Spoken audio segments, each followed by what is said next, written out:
kintu na kimwe cyo kwirata muri iyi si, nta kintu na kimwe cyo kwirata muri iyi si,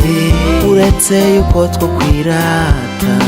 twamenye Imana, uretse yuko two kwirata twamenye Imana, nta muhinga w'isi, nta muhinga w'isi.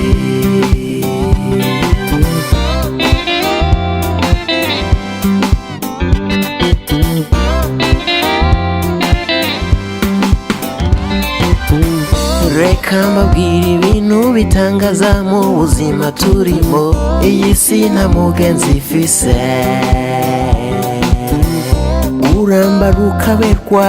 ukagambanira n'abandi uwizitunga,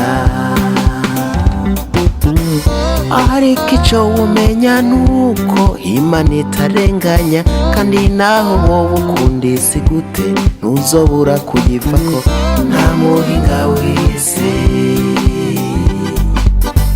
nta muhinga w'isi. Nta kintu na kimwe cyo kwirata muri iyi si, nta kintu na kimwe cyo kwirata muri iyi si, uretse yuko two kwirata twamenye Imana, uretse yuko two kwirata twamenye Imana, nta muhinga w'isi, nta muhinga w'isi.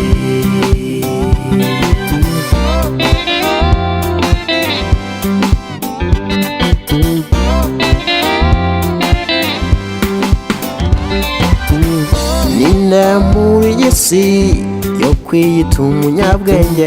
yo menya igihe azopfira, naho wowe ufise amazu menshi ndetse n'amagorofa, bikikubuza kurara mu cyumba kimwe, nta muhinga w'isi, nta wosumbya umwana w'umuntu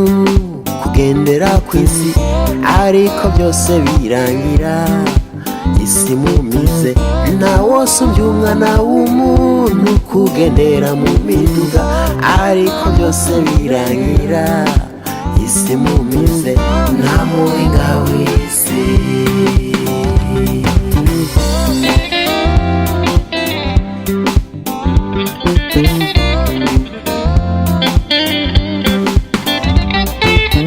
Nta kintu na kimwe cyo kwirata muri iyi si, nta kintu na kimwe cyo kwirata muri iyi si, uretse yuko two kwirata twamenye Imana, uretse yuko two kwirata twamenye Imana, nta kintu na kimwe cyo kwirata muri iyi si, nta kintu na kimwe cyo kwirata muri iyi si, uretse yuko two kwirata twamenye Imana, uretse yuko two kwirata twamenye Imana, nta muhinga w'isi, oya oya oya, nta muhinga w'isi, oya, nta muhinga w'isi, nawe uzoguma ku isi, nta muhinga w'isi,